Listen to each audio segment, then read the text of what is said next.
Hey guys, welcome back to Samet Industries. Today, I'm going to show you guys how to install the turn signal spacers that are now available from the Festiva store. These space out your turn signal so that instead of being all sunk into the bumper, they're now flush with the bumper, easier to see, I think it gives it a much better look. These actually came stock on Australian cars, but we never got it in the US for some reason.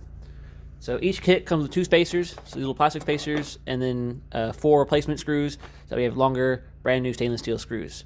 And so this will be the front side with the holes, and then the back side you can see here is flat. Installing these is super easy. You just gotta take out the old one, just 2 Phillips screws.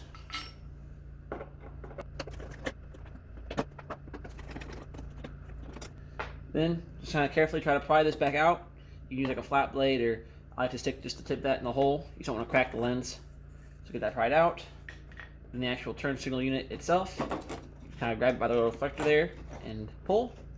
And if you look at the back side of these, they actually have 2 little alignment pins here. So these spacers, they'll work for either side, but you can see that that's what these little holes here are for those alignment pins. And then you don't even have to unplug it. You just leave it plugged in. This little U shape, just stick it right over that with the little alignment pins in the back.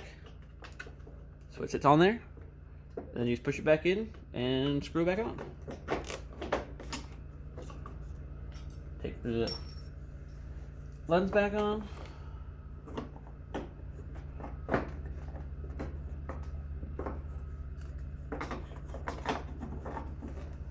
And these lenses actually are a little directional, so make sure you don't flip it upside down. It should match the curve of the bumper.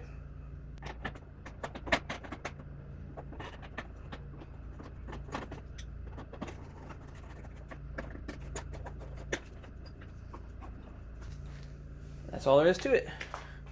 Now, the light should sit just about flush with the bumper.